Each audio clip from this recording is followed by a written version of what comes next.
Hello and welcome to episode 13 of View from the Sideline.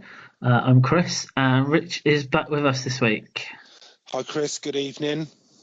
How you doing? Not too bad yourself? Yeah, good thanks. Good episode last week. Thank you very much. Of course, listen to it.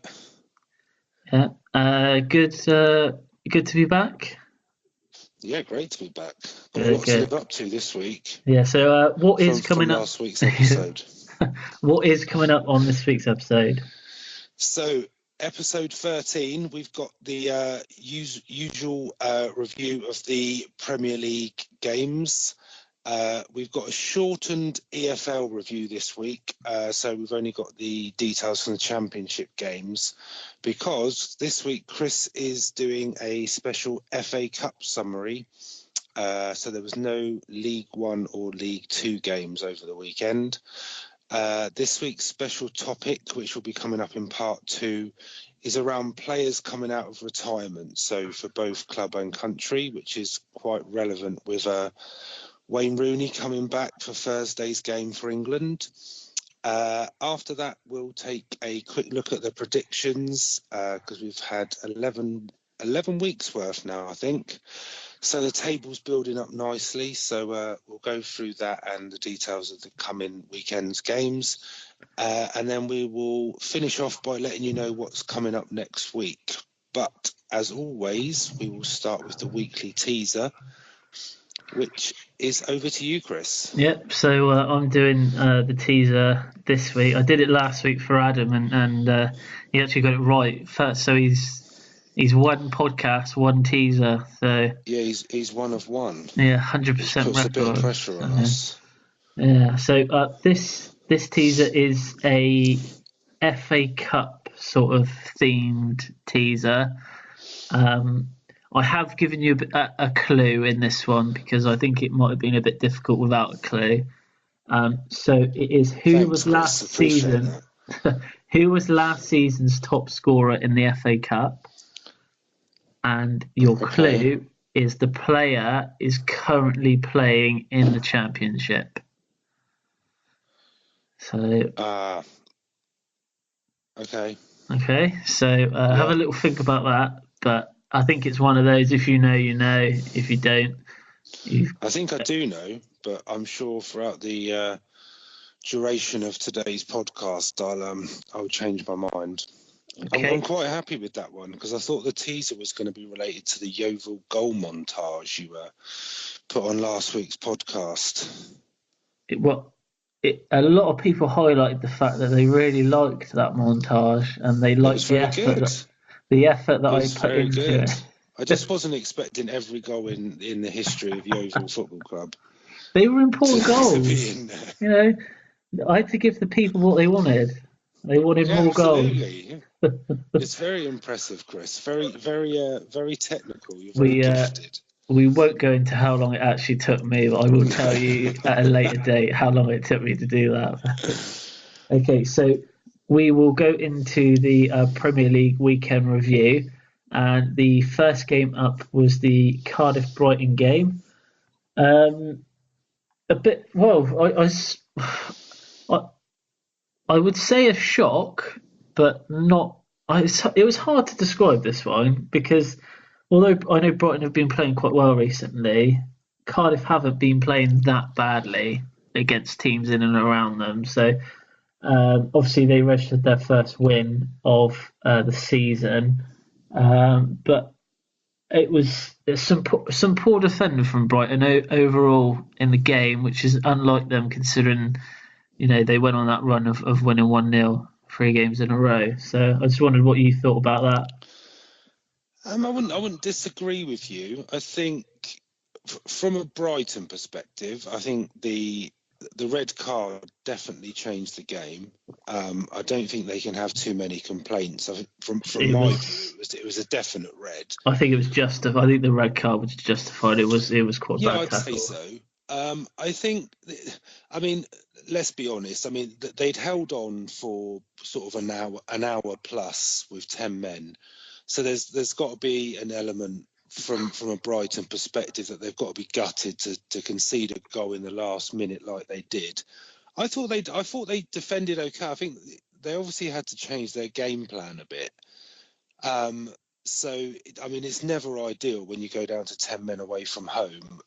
Especially, I'm sure they were 1-0 up, weren't they? When they went down to 10, they were winning. But from a Cardiff perspective, they didn't stop. They didn't stop fighting, and I think playing at home in a game that is winnable against 10 men, that's absolutely the sort of game that they should be.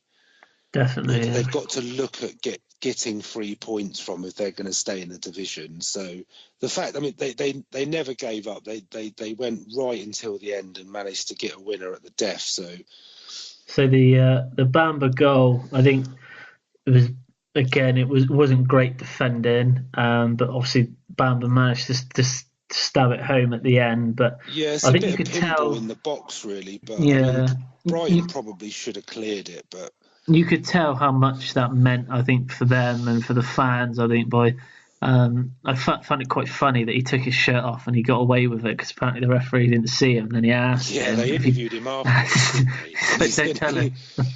Yeah, it was quite funny, but well, that's an automatic yellow in it. But I guess you can let him off. I mean, yeah, it's I not thought it going was to cause too much damage. good game for Cardiff and a good win for them. Do you see this now as a stepping stone to more wins, or do you think that they've won now and having an international break is not going to help them having that sort of time off I between don't the think the games? international break's going to help them. I mean, I think that's their second win, isn't it? They beat Fulham. Oh yeah, sorry, So the second win. so they've got 2 wins. I don't know. I mean, it's not going to do them any harm. I'm not going to put my neck on the line and say that I think they're going to stay up now because they've got a bit of momentum. But yeah, I mean, having a week off probably isn't the ideal thing for them. But they got 3 points. They can't really ask for much more than that. They just have to go into the next game and try and build on it and see where it goes from there. Unfortunately, I still think they'll go down, but they'll go down fighting. So next up was the Huddersfield West Ham game. Again, Huddersfield did play really well in this game, I thought, especially in the first half. They created quite a few chances. Obviously, got the goal. But Fabianski did make some good saves to keep it at 1-0. But what was your the West Ham goal? 4 Huddersfield players on the line, and he still managed to get it into the goal. I thought that was quite clever. Well, I think, the only place the ball could physically go in is where it went in. I think the game as a whole, I think Huddersfield. I agree with you. I think Huddersfield played pretty well, to be honest. It's surprising what a win will do for a team at the bottom. I mean, they came off the 1-0 win against Fulham. I think it was on Monday night. So, I mean, they obviously went into the game with a bit of confidence and took the lead. I mean, again, they're quite similar to Cardiff for me. That they'll always give it a go. So if they do go down, they won't go down without a fight. I don't know. I think a draw was probably a fair result. I don't think West Ham can have too many arguments, to be honest. I think on paper, any team playing Huddersfield is probably favourites to win. So Huddersfield 4 points from their last 2 games, considering how many points they'd accrued so far in the season, they're going in the right direction. Yeah, they are playing well, and I think they're correct because even when they played Liverpool, the game before this one, they were creating chances. They played really well in that game, I thought. And they created enough chances, but there was just no one really there to actually put it in the back of the net. But they hit the bar, didn't they? The weekend when they were 1-0 up, it was sort of a cross-come shot that. It was one of those ones that hits the bar and sort of rolls agonisingly along the goal line, but just doesn't go the other side. I mean, a couple of inches the other way, and they go 2-0 up. It's a completely different game. But I'm not sure they'll be that disappointed with a point. I thought they'd be happy with that. To be honest. Yeah. So every point sort of helps. I just think it's probably because the other teams in and around them. Well, apart from Fulham one at the weekend, it's probably not as beneficial as it could have been. No. Good game though, I thought. Good Yeah, game. it was, yeah. So the Leicester Burnley game, obviously the quite an emotional day for the Leicester fans and players and everyone involved in the club. It's obviously their first game at the King Power, obviously since that tragedy. And I thought Sean Dyche summed it up quite well after the game in his interview, where he said, at the end of the day, the result was irrelevant today. It was obviously about everyone inside the ground and the support that the fans gave. But yeah, I thought it was all done really well. I thought, it was. I completely agree with it. Yeah, It almost, well, it does put it into perspective. It's just a game of football. yeah, At the end of the day, I think the game was almost secondary to what was going on, and rightly so. I think that it was brilliant how the fans showed their respects, and I think you can tell that some of the players are still quite affected by it, to be honest. And I think it will take a while for them to get over it. I don't. I've got to be honest. I'm not sure that they were that worried about the game. If that makes sense. no, I mean, yeah, I think you're it's right. almost as if they just. I would imagine they probably just wanted to get the game out of the way, because it was the first game at home since what happened. There was always going to be a more of a spotlight on it because of that, and because of the tributes and that were paid, and that sort of thing. I think the game was almost it had to happen, but Yeah, yeah. So the game itself, Joe Hart, after a few bad games, shall we say, not entirely his fault. I'd say it's more the defence in front of him, but he actually had a good game. I think he got man of the match actually on Saturday. I think a clean sheet for Burnley after sort of So I'm not some sure of the if score lines they've been having is pretty good. yeah. So before this game, Leicester were the only club to have scored in every Premier League game this season. I didn't know that. That's a good Yeah, start, Chris. thanks. So obviously that's run out now, but again, like we said, I think any result on the Saturday, I don't think it would have mattered, and rightly No, probably and doesn't yeah, matter. absolutely. Like I say, it's secondary to what the important thing was around that game. Okay, so we'll move on to the Newcastle game against Bournemouth. So back-to-back wins for Newcastle and back-to-back defeats for Bournemouth. Um, Newcastle gunning Newcastle, for Europe, I think. yeah, Newcastle.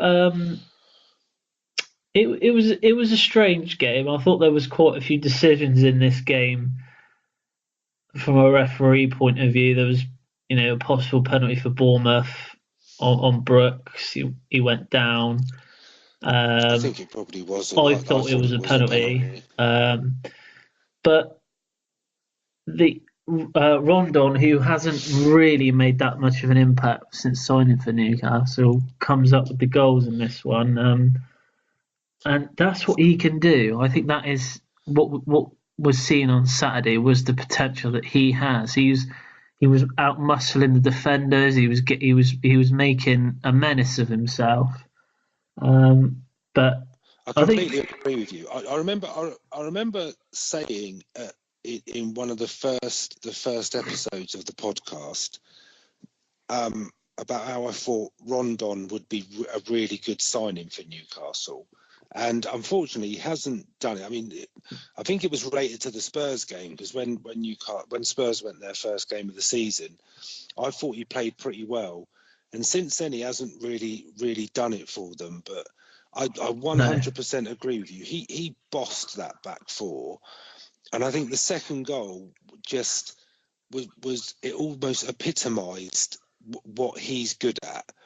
When Kennedy gets the ball on the left, I mean, it's a brilliant cross into the box, and Rondon just sort of muscles the defender and gets his head on it, head, and it's a bullet into the back great of the header. net, almost like Shearer. And I think that's what he can do, but he just hasn't done it on a consistent enough basis for them, which is obviously doesn't help them. It doesn't help their position. But like you say, 2 wins in a row, considering the form they were in. So it can't be a bad thing for them. No. 6 points out of 6 is a pretty good return. Yeah. Bournemouth did have a good chance towards the end. I think it was Jordan Ibe missing probably their best chance there in the second half. But for Bournemouth, no, obviously they had such a great start to the season, and in all honesty, they probably didn't think they'd get much out of the Man United game, but I think they'd be quite disappointed about how they played on Saturday, because they are better than how they played, without a shadow of doubt. So. I think Bournemouth on Saturday, that was one of the worst performances I've seen them this season. But you've got to give Newcastle credit at the same time. Definitely. They're turning it round, which is good to see. Yeah, I mean, I thought I probably would have gone for a Bournemouth win in that one, to be honest, before the game. But Bournemouth weren't really at the races, and Newcastle were really. So I think definitely a fair result. Yeah. Good win for Newcastle. The Southampton-Watford game, I think this will be remembered for one thing. This has got a lot to talk about. But obviously, on the back of this, a very funny clip of the Charlie Austin interview came out after the game, which we are going to play later, aren't we? It'd be rude not to. Just because it is probably the funniest thing I've seen on the internet this year. So we will play it. What's your view on it then? So what's your view on it? Of him at what he did after the game? Well, the whole okay. incident. So I mean, obviously it's quite clear what's leaded to it. So first off, the disallowed goal.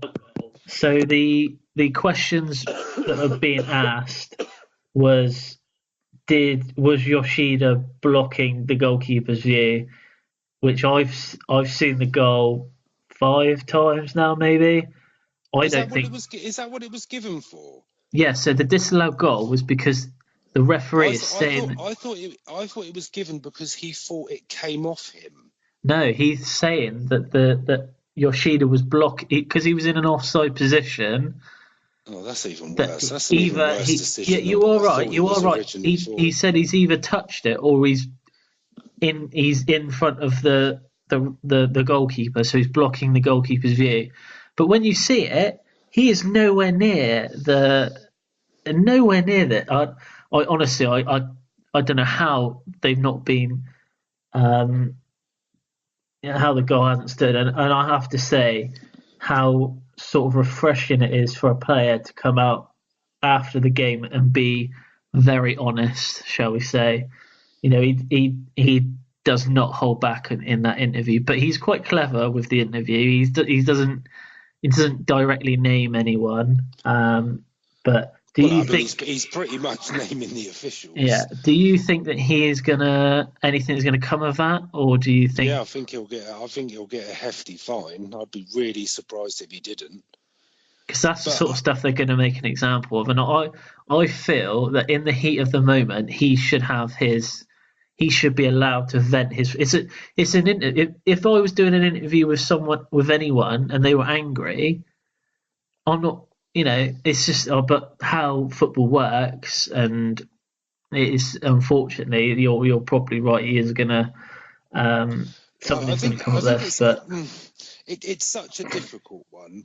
So I saw the interview before I'd seen the highlights.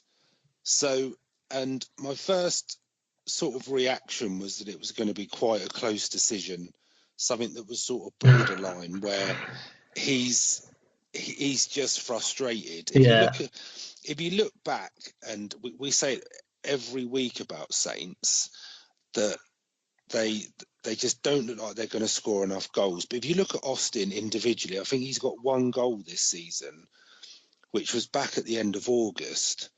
And my immediate thought was that it's just born out of pure frustration because he's scored a goal which has been disallowed. that would Yeah. have put Saints 2-1 up. They're desperate for the win because of the position they're in. But when I actually saw it, I mean, it is pretty bad, to be honest. But I slightly side more towards his frustration. I think the referees and linesmen have almost got an impossible job because they haven't got the benefit of TV replays currently without No. VAR being in the Premier League. It's almost on a split second, sometimes a gut feel about a decision. But I mean, to you or I watching it, or to the listeners watching it 10, 15, 20 times, it's blatantly obvious that it's a wrong call. I think what would be more beneficial in an instance like this is the referee coming out And and actually doing an talking about, interview yeah, I post-match, agree. I agree with that. because they are on a hide into nothing really. But let's get their side of the story. Let's get their view of the incident and why they gave the decision they did. Because I'm not denying Charlie Austin's frustration and his passion at all. He wants to win. He wants the team to win for the fans, and he feels that they've been denied that because of a terrible decision, which they have really. But I think there's two sides to it all, and I think the fact he's come out and done what he's done, I think he will get some sort of punishment. I'm not sure. I expect it will just be a hefty fine. I can't see them banning him or anything like that. No. But I've always been sort of the view that it would be good to get the officials out and get their view on it, because you never hear that side of it. They're too protected, aren't they? I think sometimes. I think Yeah, but I mean, it's kind of, if you see that. So, in my opinion, Watford 100% should have had a penalty. So yeah, I was about to say I there was mean, other decisions as well, I weren't would there, in the almost game? say that how the ref hasn't given that is not far off as bad a decision as the ref disallowing Austin's goal. So this is So the Bertrand tackle on Chalobah, isn't it? yeah, I mean, I know sort of where the ref's positioned. He's probably at the wrong side, but that's a stonewall penalty for me. So, and then I think probably what makes it worse is Watford's equaliser sort of takes a bit of a wicked deflection and spins in, and Saints were pretty much in control of that game, Yeah. I thought. And I The probably think there's 5 or 6 factors which has sort of bubbled up to give Charlie Austin that reaction really. But I don't think you can blame him. I mean, he's passionate. No, yeah. He wants to win football matches, so you can't knock him for that. They the goal that Southampton scored, I just have to say it was pretty poor defending from Watford from the corner. I think if you ever want to see how not to defend a corner, watch that goal, because it was pretty bad. Good finish though. He's still got Yeah, to put it in the net. yeah. But But obviously a lot of controversy in that one, and then the whole VAR thing's brought up again. So have to wait and see. wow, But I mean, it's made him an internet sensation. I love that clip. I It is cannot tell you funny. how many times I've seen it. But like I said, we will play it later on. But we will move on now to the Palace Tottenham game. I'm just going to quickly say something before you defend Tottenham. This is the second game in a row now where I felt that Tottenham have been quite lucky. I think last week against Wolves, they were in control for most of the game, but towards the end of the game, Wolves Oh, could have I easily heard your review of last week's game, got a Chris. third. And I thought this weekend it was almost the same, but I have to say at times Tottenham were a bit sloppy with the ball. But I just want to see your view on the whole thing, really. I don't necessarily agree with you. I wouldn't say Spurs were lucky. I've just quickly on the Wolves game. I mean, yeah, Wolves had chances, but I don't think they had many more chances than any team has in any football match. The reality of it is they had 2 penalties. I mean, the chances of scoring a penalty are pretty high. So to get, I mean, being 3-0 up and then sort of hanging on at the end and winning 3-2 is not ideal. But I think if you take out the fact that both goals were penalties, I thought they were. I mean, going away to a promoted side, they're always going to put a bit of pressure on you. But I thought it was a good win for Spurs last week. The Palace game, I think it's never an easy. I don't think the conditions helped at all. The rain did not help towards a fluid game of football. Without being biased at all, I thought Spurs played okay. I think Palace had their chances, especially at the end. I think Lloris made a good save. He looked a bit. I mean, he came out for a couple of crosses and flapped at them, which wasn't great. But I think from a shot stopping perspective, I thought Lloris played okay. I think Spurs deserved to win it. To be honest, I thought it was a good win. I think that's what Spurs are doing at the moment. They're just sort of quietly going about their business. They're winning by the odd goal. So the goal difference isn't great compared to the other teams at the top. But the one thing that really impresses me and gives me confidence being a Spurs fan at the moment is the squad depth. If you think over the last 3 or 4 weeks, the amount of players he's used, and we can always go back to the summer where Spurs didn't make any signings, etc., etc. But I think you've just got to look at the back four, where you've got Spurs have got 4 really good international level fullbacks, and we've also got 4 quality international centre backs now as well. If you think that Foyt is, I mean, I think he was pretty lucky to keep his place, to be honest, after Wolves. And I know he got the winner, but I mean, he's keeping Sanchez out of the team, and Sanchez is a quality defender. Obviously, Vertonghen's out injured, but it's even people like Harry Winks. Harry Winks is playing really well at the moment. Even Sissoko. And I mean, the fact that the Spurs fans are singing a song about him just sort of shows. Yeah, he has a song. How far he's come. But I mean, we're making a big deal of that because they've got a chant for him. Yeah. But Wanyama started the match, and he played well. Obviously, we got Dembele, Dele Alli played, Ericsson was on the bench, Winks was on the bench. Eric Lamella's almost like a new signing. Lucas Moura, I know he only signed last year, but I mean he's really showing what he's capable of.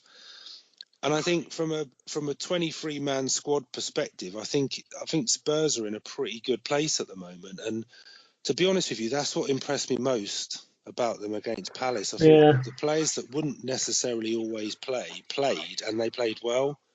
So there was no Zaha for Palace either, was it? So hopefully I've answered your questions there, Chris. You've answered it in a very non-biased way.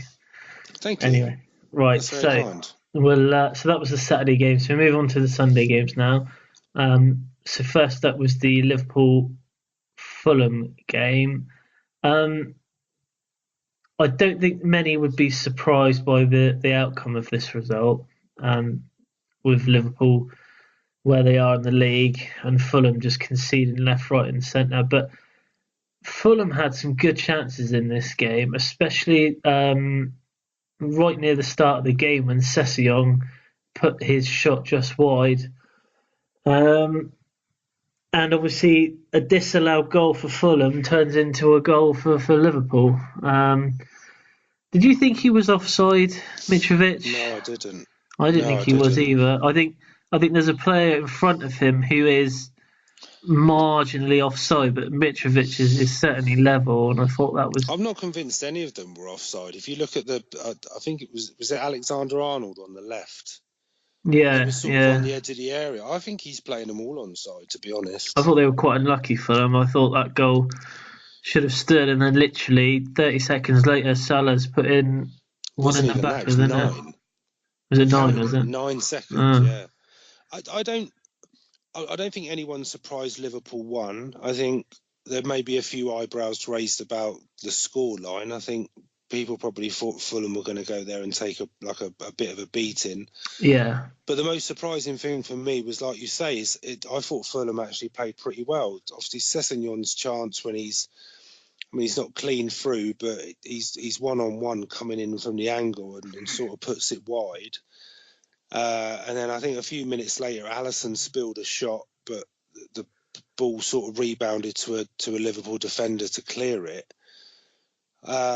Salah had a couple of good chances in the first half, so I thought it was quite even. But Yeah. when it's not going your way, to get a disallowed goal, pretty much you're still sort of remonstrating with the officials. Alisson puts the ball down, sort of, like I say, 9 seconds later, you're 1-0 down. I think it's just the way it's going for Fulham at the moment, which is a bit of a shame. I thought they played okay. Yeah, good finish though by Shaqiri for the second goal. Yeah, Good cross. it was a good Good finish. finish. It was a good finish. This is Fulham the have always Fulham have got their issues defensively. One thing I thought they played so narrow at the back. I thought they just left, as they always do. They leave so much room out wide. Yeah, and that's just one thing you don't do against anybody, let alone Liverpool. but that's the second game in a row now. I would say that I don't think Liverpool have played particularly well, but still come out with 2 wins and 2 clean sheets. So yeah. Absolutely. But that's what I think about Spurs, to be honest. Take away the clean sheets, they're not playing well, but they're still winning. Yeah. Anyway, so the next up is the Chelsea Everton game.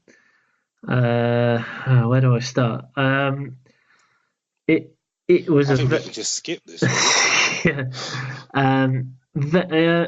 A very not I wouldn't say frustrating game to watch, but I think it was one of those games. Come 60 minutes of the game gone, it just looks like it had 0-0. That it just didn't look like anyone was going to create another chance. I think chances were few and far. Couple of half chances for Chelsea, but I wouldn't. On another day they might have gone in. Alonso had a good shot, good save from Pickford. I thought Willian had probably had the best chance. I think he probably had the best chance of the game. But I'd have to say, after having such a good game again, so I'm going to talk about Morata. I have never known a player to be caught offside so much in one half of football.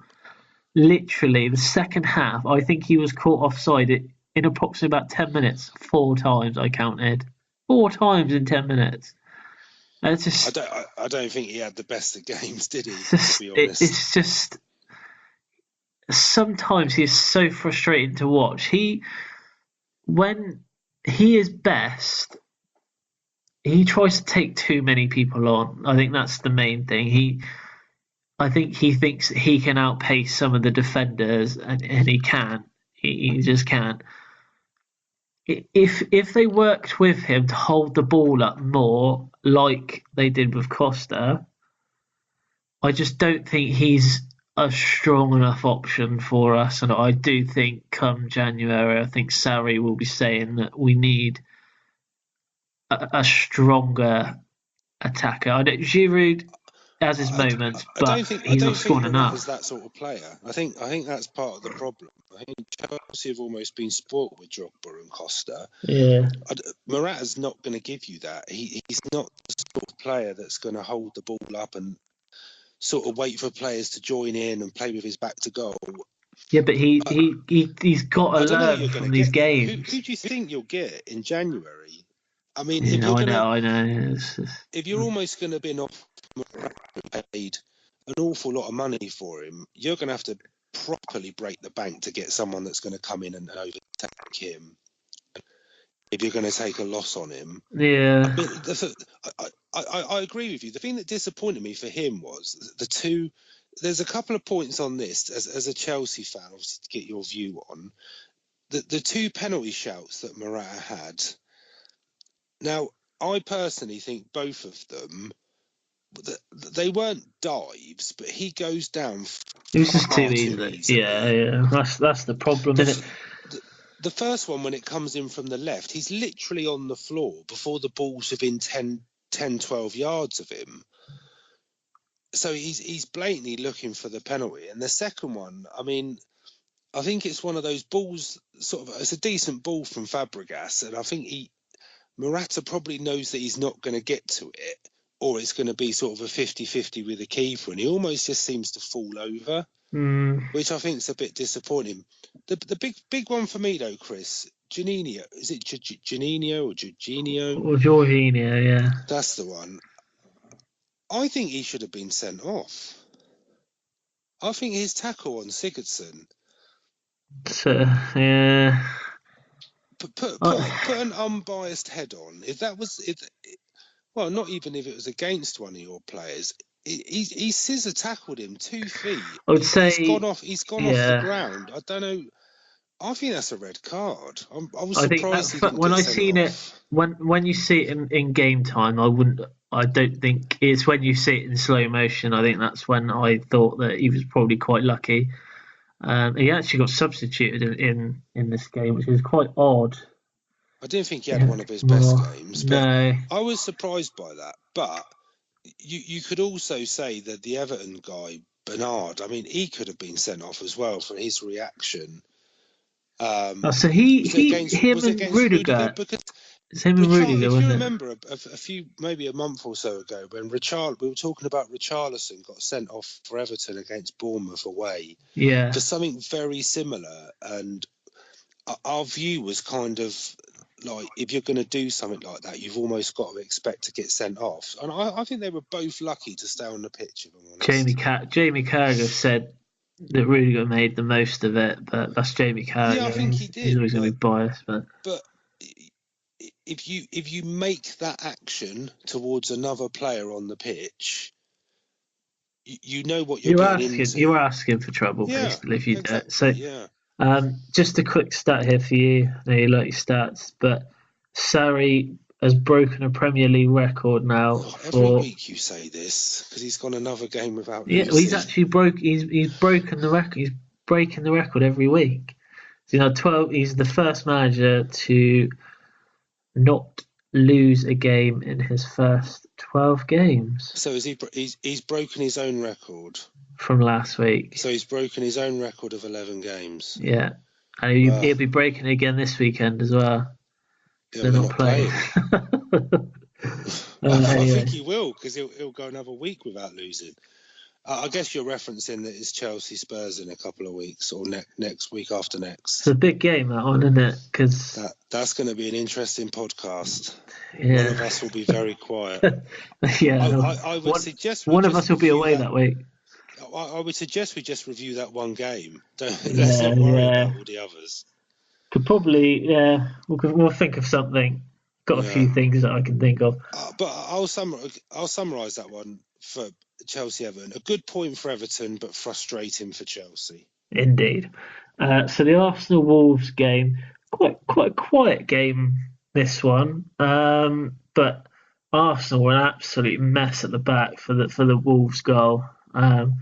This is the Arsenal we love. Arsenal, didn't they? It was almost the sort of goal you'd expect Arsenal to score. Yeah, and I actually think the Wolves were probably disappointed that they only came out with a point in this game. I thought they looked dangerous when they went forward. Leno made a good few saves, but Wolves at the same time defended and blocked literally everything they could to stop Arsenal from scoring. So, the last 5 minutes, Wolves should have stolen it. I think. Yeah. Fortunes have changed a bit for Arsenal. I know pretty much each week we say that they're just winning game after game after game. But that's 4 draws in their last 5 now, and that's 3 draws in a row in the Premier League, which isn't great form. I mean, obviously they drew at Palace and they drew with Liverpool, and then obviously the point against Wolves. And it stopped a losing run for Wolves. It's their first point in their last 4 games, but I actually thought it was a pretty good game. I thought because Wolves scored so early, you almost expected Arsenal just to lay siege on their goal, and then Wolves would have to sort of play on the counter, which probably would have been their game plan anyway. Oh, definitely, yeah. But I mean, for once, you were right about Aubameyang and Lacazette, Chris. I mean, Aubameyang missed an absolute sitter. Hit the post, didn't he? Yeah. I'm not. I mean, it was so much harder to miss than it was to score. But at the end, I think, like I say, I think Wolves would have been a bit disappointed. Leno kept Arsenal in the match without a doubt. I thought Arsenal were a bit fortunate with the equaliser because it wasn't a shot. It was just one of those that the ball's whipped into such a good area. As a defender, you're probably a bit tentative about sticking your leg in because you think you're going to get an OG. But Wolves, I mean, at 1-1 in the last 5 minutes, Wolves, I mean, they hit the bar. They had a couple of one-on-ones. Toure came on with his pace. It's just frightening. So I'd say a draw was a fair result. Arsenal probably a bit lucky to get away with a point in the end. I'll be honest. I thought Wolves did enough in that game. I think to get. I thought they defended well and they counter-attacked really well. So yeah, they're back on form. They're back playing how they were at the start of the season. So we'll move on to the Manchester derby. Obviously, one of the biggest games if you support one of those teams of the season. I just feel for me, I think Man United went about this game completely the wrong way. I thought the last thing you want to do is sit back and let Man City come at you, and nothing is more telling than Man City had 87% possession in the first 10 minutes. Yeah, and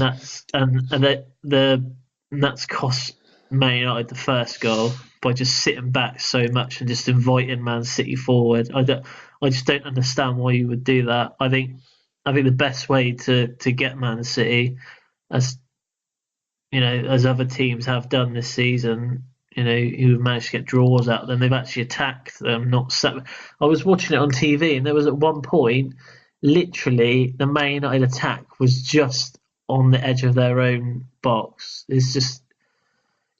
I don't know what they were doing. Sometimes that works for Mourinho, though, doesn't it? I mean, he's been to Anfield a couple of times and parked the bus and come away with a 0-0. But it'll work against some of the clubs at the bottom, but not with a team that Man City have got. They can create goals from anywhere. So for me, I just felt that they went about that the wrong way. It's funny how the fortunes of those two teams have sort of turned round over. I know sort of City have been one of the best teams in the league for quite a few years now. Yeah. But one thing that really surprised me is Man United are in a negative goal difference, which seems unthinkable for United. They are the Newport County of the Premier League, mate. Well, 21 goals they've conceded in 12 games, which, I mean, you don't need to be a maths genius to realise that's nearly 2 goals a game. Compare that to City. They've got a goal difference of plus 31, which is just ludicrous. But it sort of grabbed my attention when the teams came out. And I think there's just such a gulf between the two teams. Now, no disrespect to the players that are coming in, but from a United point of view, so Pogba, who you could probably say, I know, he's their best player. So Pogba's out. So who comes in? Fellaini. Lukaku's not playing. Rashford's playing up front. Now, Rashford is a good player. Fellaini's a good player. But if you compare that to like Man City, for example, so I think it was midweek, Jesus played up front instead of Aguero. So he's out and Aguero comes in. Mahrez comes back in for Sane.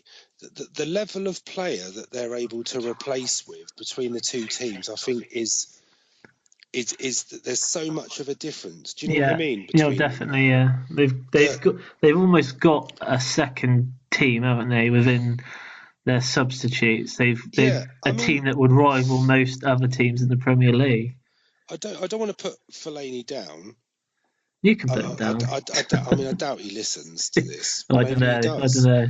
Maybe he does. If you do, Marwan, I'm sorry. But he's a decent player and he does a job for you. But his job isn't coming in, starting a game against Man City.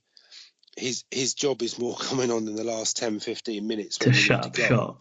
Yeah, or get a And goal. He can do either, can't he? Rashford, as good a player he is, he's not a striker like Lukaku is. He's not going to hold the ball up. He's not going to draw 2 or 3 defenders out. He wants to get the ball at his feet and attack. So maybe he was used as an outlet on the break, but there's such a gulf between the two at the moment, really. I mean, from the game perspective, Man City were all over him. I mean, it was a penalty for United.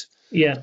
I'm not sure what Ederson's doing, really. He probably just needs to stay on his feet and sort of push him He out a gave bit away a rather similar than... one last weekend as well against Yeah, Southampton. yeah. So you I mean, have to watch out for that. Martial... But how good was the third goal for Man City? Oh, crikey. It was like, was it... Did I you see think the I highlight? counted... I lost count at 35. It felt like I was watching that for 5 minutes. Yeah, but do you know the other thing, right? So that's the 86th minute of the match of a Manchester derby. Yeah, From a United point of view, you're 2-1 down. Not one United player, and I think, I may be wrong, but I think every City player apart from the keeper touched the ball in that they did. move. Yeah, that's right. But not one United player was breaking their back to To get the close ball. anyone down or to get the ball back. With 5 minutes to go, you're still in the game. And it Oh was yeah. almost as if they just thought, oh, we'll just let them pass it It was around. We'll take yeah, we'll because take a 2-1. when they're passing it around, it is only 2-1, isn't it? So it's not. Yeah, It's absolutely. not And I like know, the. I mean, just on a side note, it was great to see Sir Alex Ferguson back. Yeah, I was about to. I was thinking. I wonder what he's thinking But of this in the but stands. that would never happen No, under no. his management. It would be the Never. other way round. It would be Man United passing the ball round, and Yeah, and Man City. you only have to look at Guardiola's reaction to Sterling at the end when the crowd were doing the Olays and City was sort of flicking it around to each other. And I read he had a go at Sterling for being a bit too cocky with the ball. They're 3-1 up with seconds to go. Yeah, yeah. And Guardiola is demanding absolute perfection from his team, whereas I think I could have closed the ball down better than United were doing. You've heard that. It's just such a difference between the two teams. United Crazy, isn't it? are miles away from City at the moment, miles away from them. 9 points in it exactly. 9 points. 9 points away. Well, 9 points equals half a mile. I don't And know. it's November. We're only in November. Yeah. Do you think Well, by May, when Chelsea win in the league, they'll be miles behind Chelsea? So anyway, just skip over that one. So that was the review of the Premier League games. Rich is going to go through the Championship review. yeah. So it's been a couple of weeks since I've actually looked at the Championship table, but it's almost unrecognisable from when I last looked at it. So Norwich are now top of the table. After claiming their 5th winner in a row at the weekend, they beat Millwall 4-3. I said to Adam, they've come from nowhere last week, Yeah, haven't they? They've literally come absolutely. from nowhere. Yeah. And it was quite an epic game, really. Norwich got a winner in the 97th minute. So in the actual 90th minute, so going into injury time, they were 3-2 down. They equalised in the 92nd to make it 3-3, and then got the winner 5 minutes after that. So there was a hell of a lot of injury time in that game, and they also missed a penalty. So not only are they top of the league, they seem to be pretty entertaining to watch at the moment. Middlesbrough are in second. They're 2 points behind Norwich, and they claimed their first win in 4 games after 3 consecutive draws. They beat Wigan 2-0 at home. The 4 teams that make up the playoff places, there's a bit of mixed results over the last few weeks. It was only West Brom, who are currently in 5th, who won at the weekend. They beat third place Leeds 4-1 at the Hawthorns, which was the late kick-off on Saturday, which, to be fair, beating Leeds 4-1 is a pretty good result for West Brom. Definitely. So they're in the mix with the playoffs. Sheffield United sitting fourth. They picked a point up on Friday night in the derby against Sheffield Wednesday. Sheffield United have only picked up 5 points from the last 15, so they're not in great form at the moment, and they missed a penalty in that game. No win in 5 now for Sheffield Wednesday. A game I'm sure you had a lot of interest in, Chris. Derby, Aston Villa. Yeah, Terry and Lampard. One of them came off a lot better than the other one. Yeah, absolutely. But Derby are still in the playoff places, although they fell to a 3-0 defeat at home to Villa, which wasn't a great result for them, but they're still in the mix for the playoff places. At the bottom, it's probably a bit more familiar from what we've spoken about before. Ipswich are still bottom, despite getting a 2-2 draw away at Reading. Bolton are second to bottom after a 1-0 home defeat against Swansea, which was their 4th defeat in a row now for Bolton. Hull make up the bottom 3, but they did get a point in a 3-3 draw away at Birmingham. A bit of a mixed game for Hull, really. They were 2-0 down. They came back to lead 3-2 only to concede the equaliser in the 84th minute. So I guess after being 2-0 down, you think it's a good point, but being 3-2 up with sort of 7 minutes to go, you probably think it's 2 points dropped. I do like to keep an eye out for the teams that are on form in the Championship, which I know we did with Norwich before, and now they're top. But QPR, who at the beginning of the season were taking a bit of a battering, but they've won 5 of their last 7. And only lost 1 in that time, so they're only 2 points off the playoffs currently. So keep an eye on QPR; they seem to be on the up. He won Manager of the Month, didn't he, Steve McLaren? So yeah, I forgot he was there. To be gone honest, under the radar. He's obviously doing something right. Yeah, they're on a good run of form. All right, before FA Cup, Chris. Yeah, just before the FA Cup one, I don't know if you've seen this week, but 4 managers have been sacked between League One and League Two. Quite 4 in the space of 2 days.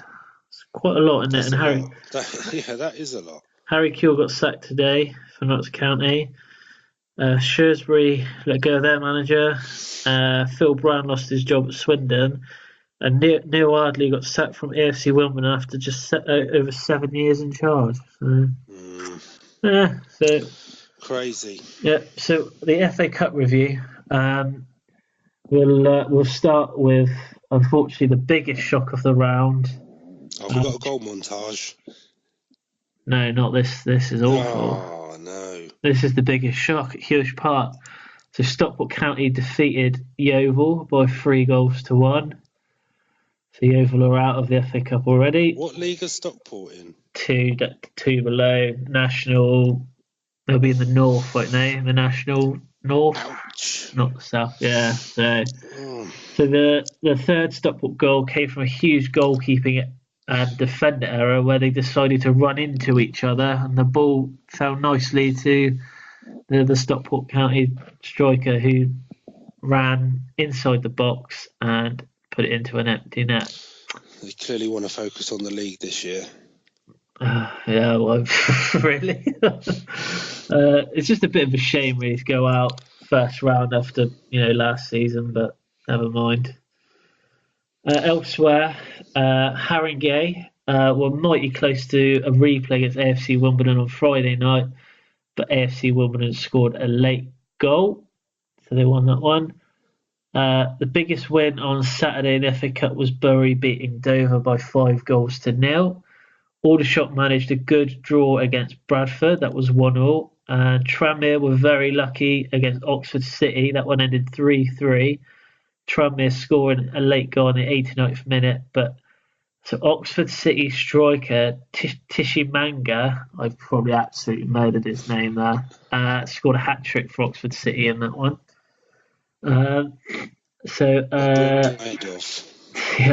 another non-league tie between Southport and Bournemouth ended in Southport winning by 2-0. A 94th minute goal for Plymouth meant that they secured a place in the second round, and that helped me on predictions, actually, that result. Maidstone beat Marcus by 2-1. And there were also wins on Saturday for Portsmouth, Accrington, Stanley, Barnsley, Peterborough, Blackpool, Lincoln, Newport, Rochdale, Scunthorpe, and Woking. Moving on to Sunday's games, Salford drew 1-1 away against Shrewsbury, which is quite a good result for Salford, whilst Chorley also got a well-earned draw against Doncaster. Chorley were down to 10 men in that one for the last 30 minutes and managed to hold on. A great game between Guiseley and Cambridge. Guiseley ended up winning this one 4-3. They were 4-0 up in this game, and then Cambridge scored 3 goals in the last sort of 20 minutes, so almost got it back to 4-4 on that one. Solihull Moors defeated Hitchin by 2-0, and there were also wins for Fleetwood, Sunderland, and Wrexham. And then last night, Oldham beat Hampton and Richmond by 2-1. Oldham scoring in the 95th minute. Yeah, that was good. There's still quite a few non-league teams in. So yeah, there are a few still. Yeah, I think as long as you can get some that survive and that they've still got the dream alive of a big title. Yeah, there's some as well that have got draws. Like Aldershot, they got a draw against Bradford. Obviously Stockport through. Obviously the draw was made yesterday, so Woking as well were through.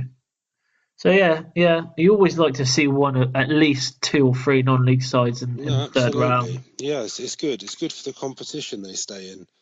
But yeah, so that was a mixed review of the Championship and the FA Cup.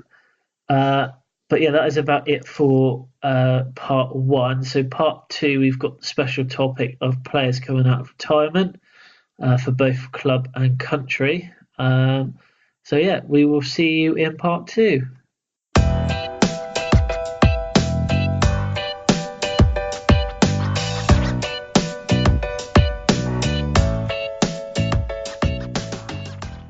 Hello and welcome back to part 2 of episode 13 of View from the Sideline podcast. So we're going to carry on with our special topic this week, where with the news that Wayne Rooney is coming back to play for England on Thursday against the USA, we are going to talk about players who come out of retirement. So whether it's for club and country or both in this section. So I will pass it over to you, Chris, to kick us off on this one. So obviously, like Rich said, the news of Rooney will play a part of Thursday's friendly against the USA. Southgate has come out and already said that he won't start, he won't captain, he will just be making an appearance. A lot of different views on this, and I think out of all the things I've read, it is literally been 50-50 on the subject. There are players who have done it before, but obviously, Wayne Rooney being the most current person to do it. But I've actually changed my mind 2 or 3 times on the whole situation. First off, I wasn't aware that it was an actual sanctioned friendly, if you get what I mean. I thought it was, because what I had read, it felt like it was some sort of charity match. But then I found out he's actually going to win a cap for England for it. But I just, a lot of people are saying that it's going to stop younger players from getting a chance for playing for England. But I've seen the team that he's picked. I wouldn't say that people are going to be missing out, because from what I'm aware, he's only really going to be playing 30 minutes tops. So, and he's likely to be bought off before the end of the game anyway. So, well, yeah. So I don't think I've changed my mind on it. I don't understand why it's happening. Is my honest view. It seems very strange because. But I read today that he's coming on. So the plan is for him to come on for the last half an hour or so of the game. Yeah. But I think my questions would be, I don't know why he's coming back. So I mean, he's on 100. I think he's on 119 caps. So is he coming back just to round that up to Well, this is what I 120? mean. So the actual match itself is the proceeds are going to one of his charities that he is affiliated with. Yeah, But he's still, even if he plays, he gets his cap on Thursday. He would still be 5 behind the all-time cap record. So it yeah, just and doesn't make. he's already the leading scorer. But Yeah, if the match was not against the USA, do you think he would be playing? no, Then I don't see not, the not point of it, I personally. I don't I And don't think if this is one a of match, just a normal friendly against Andorra or Belgium, I think because he is associated with the USA now, I think that they're thinking he should come back. But I want to know what I would love to know is whose idea this was, because Yeah, absolutely. you look at Southgate. You know, when he took over as England manager, he said that he wanted the younger talent from the squad. He wanted to bring them forward, and it just doesn't feel like This is like Southgate's idea. I This, think you I know, think it's a bit of a publicity do you think it's stunt. publicity? Yeah. But I would you agree say with it's you. publicity more for the American League? I think it's probably publicity for the FA, to be You honest with reckon? you. So Yeah. if you think back to the World Cup squad announcement where Southgate was saying that he wasn't taking Joe Hart because he felt that Joe Hart's time was maybe up with the England team, and there was Yeah. younger keepers that he would rather take. I don't necessarily think that's one of the driving reasons that I don't agree with it for this, because by Rooney being in the squad, I don't think he's necessarily stopping younger players from getting an opportunity. I think it goes against everything that he has said in on that subject since he took over as England manager. Yeah.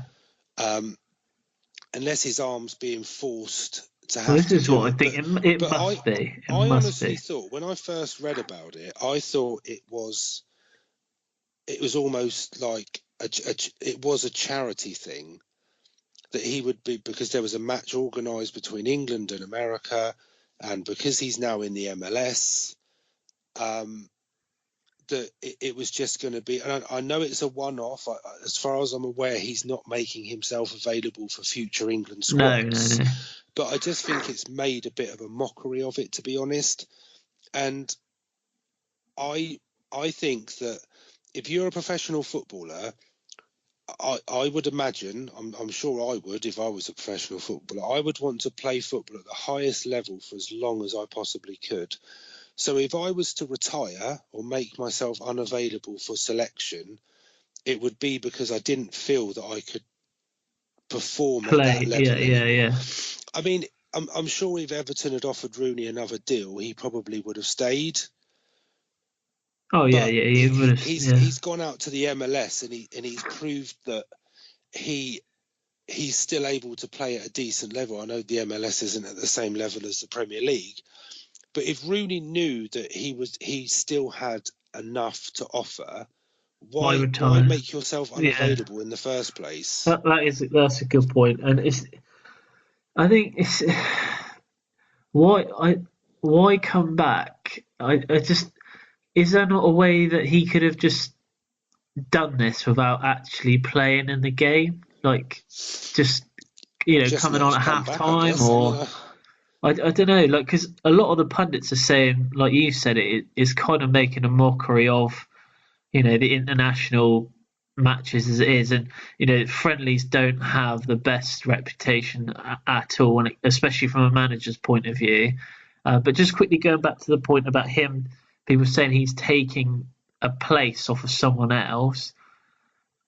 Am I not right in thinking about 5 or 6 of the actual team that were picked have pulled out already because of injuries? So and Callum Wilson, I'm 100% sure he might not play a part against the USA, but he will probably get a chance against Croatia because Rooney, from what I'm I'm aware, Rooney is not available for the Croatia game. They've literally said it is a one-off on Thursday, But but I just think so they what? could have done So it what's the some. reason he's available for the USA game? This is what I don't. Well, This yeah, is this is. what I'm struggling with a bit, Well, because maybe this is the the only agreement that. benefit I can see is that he's getting an extra cap, but I don't see the.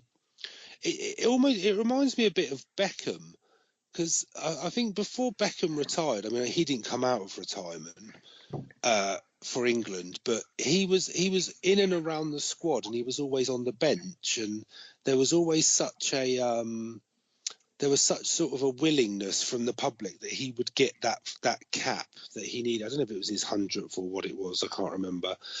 And I think he came on for like 3 minutes or 4 minutes at the end of a game just to get that cap.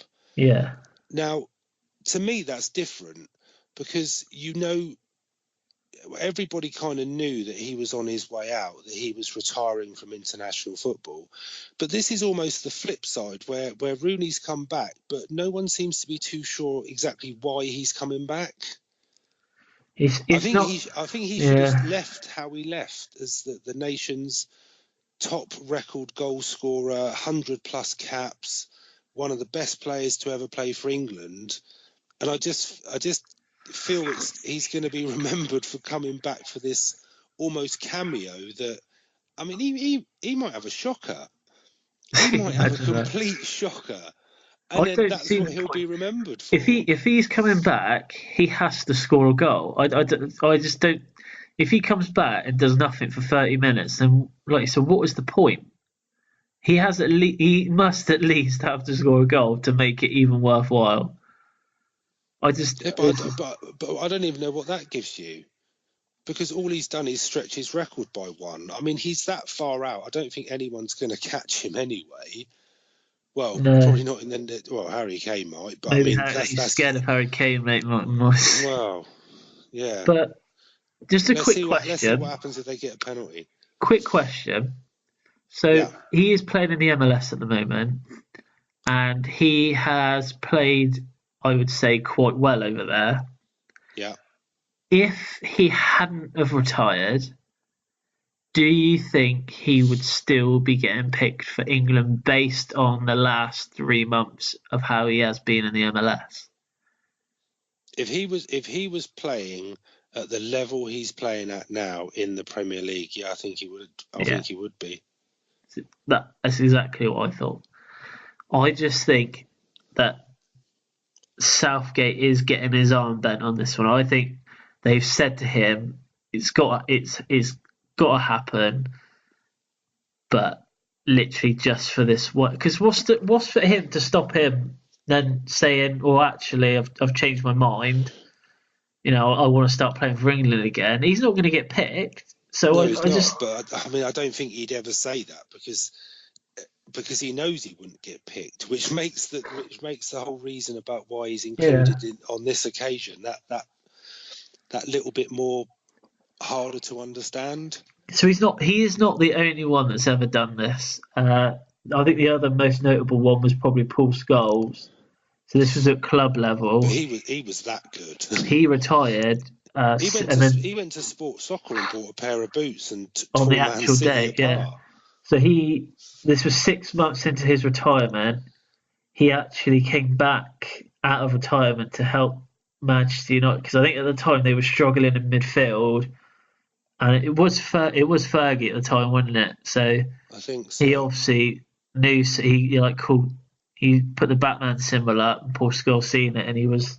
Like you said, yeah, I read a story saying that he didn't have any boots, so he had to go buy some.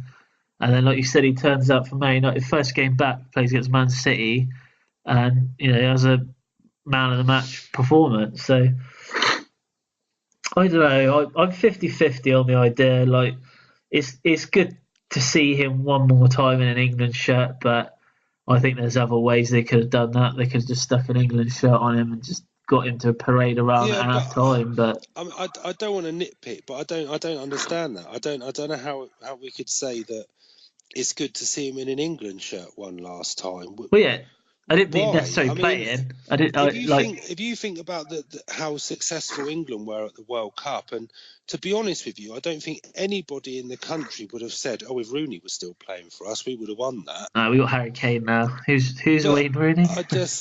I've got a lot of respect for Wayne Rooney for what he's done, what he's done in the game, what he's done for England. I think he seems like a decent guy. I know he's had his problems off the pitch, etc. But and he is playing very, very well.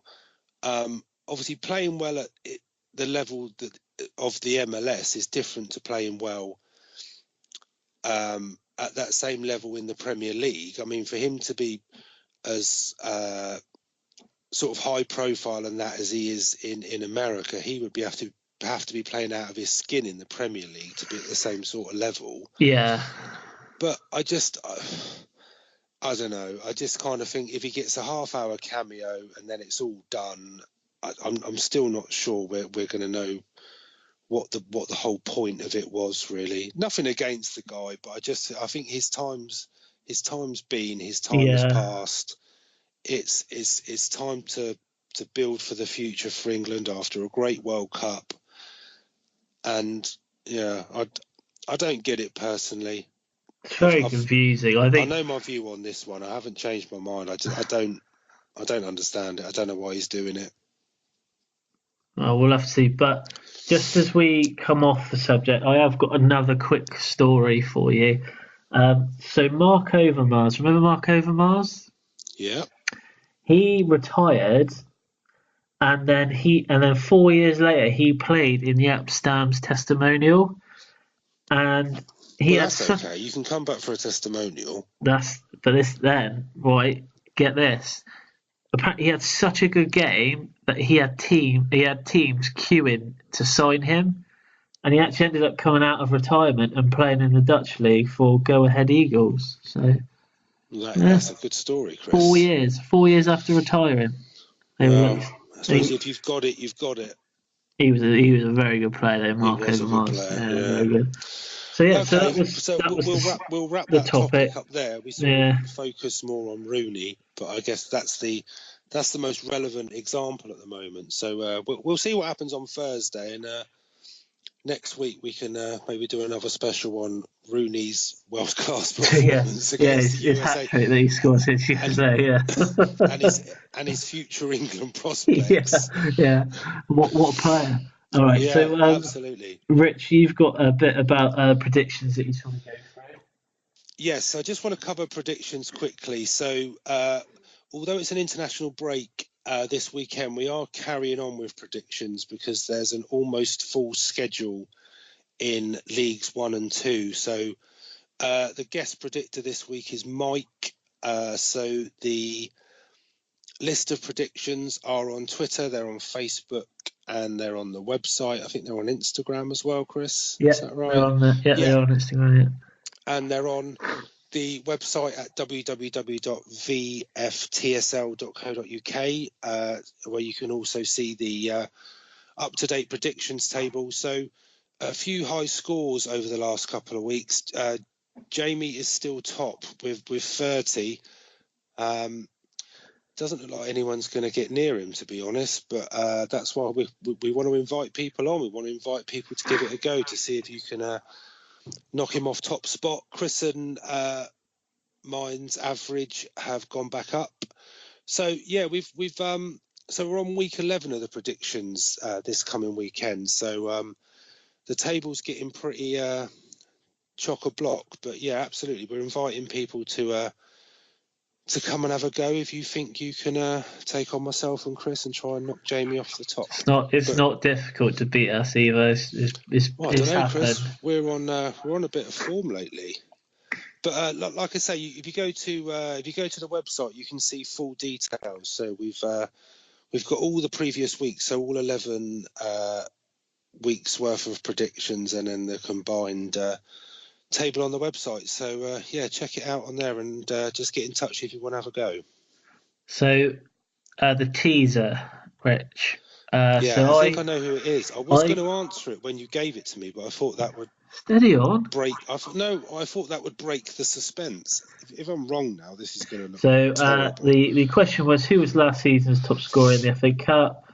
I gave Rich a clue. I said he currently plays in the Championship. And Rich, who was the top scorer in the FA Cup last season? Is this man on fire? Da, da, da, da, da. Is it Will Grigg? It was Will Grigg, yeah. Yeah. Cue Will Grigg music. Da, da, da, da, da, da, da, da. Yeah. That would have been so impressive. I actually knew that. He was the top scorer last season in the FA Cup. I think he had 7. So, yeah, good lad. I'm happy with that. Yeah, I'm happy. 2-1 to me. I'm making these too easy. That's 2 in 2 weeks. I've given teasers. That's not easy. You're just dealing with people that have got a high level of football knowledge, Chris. Yeah, all right. That's what it is. So that is about it, I think, for this week. Rich, you got anything to add? No, not really. Do you want to just take us through what we've got coming up next week, Chris? Yep. So next week we have got all the usual bits that we've done. So Rich will have the teaser. The weekend review will not be there for the Premier League, but I believe there won't be one for the Championship either. But we will have one for League 1 and 2. Special topic next week: is the Premier League really the best league in the world? So this is one that Rich has picked, and I know for a fact that this is quite a big topic, and there'll be a lot of opinions on this one. So it's a good topic. So other than that, ways to get in touch: Instagram, Twitter, Facebook, YouTube. Just search for You for the Sideline. We will come up on top of the search. But yeah, anything else, Rich? No, I think that's pretty much it. I think that's the topic next week, because we're losing, especially the Premier League review. We'll sort of make next week's episode into more of a special around that, because I think it's a really good chance for us on the podcast to do something we haven't done yet, which is have a sort of a bit of a proper look at the other European leagues, which we don't normally do. We focus on the English league, so it'd be good to do a bit of a comparison and hopefully get a bit closer to answering that age-old question about is it actually the best league in the world? Find out next week. We will answer the question. We are going to answer that question. We are, but we must cater. But obviously, we've got to cater for our listeners overseas. We have got a few. We don't want to be too biased about the Premier League, so we'll give all the other top leagues around Europe, especially the A League. We've got lots and lots on the A League. I think we can safely say the Premier League is a better league than the A League. So I think we'll leave it at that. All right. That is it really for this week. So it is goodbye from me. But Rich, you want to say goodbye? Goodbye. And speak to you next week. I am going to leave you with probably the funniest internet clip you will see this year. Well, they said it's offside, hit mine, I didn't. I hit it twice, hit me, Bob, that's why I done Foster. The best league in the world, the most watched league in the world. Give them all the help they need, because clearly they cost us 2 points a day. It's a joke. Put all that to bed, this week worked hard, come here to get 3 points. We deserve 3 points today, we've been let down by the officials, that's why we didn't get 3 points.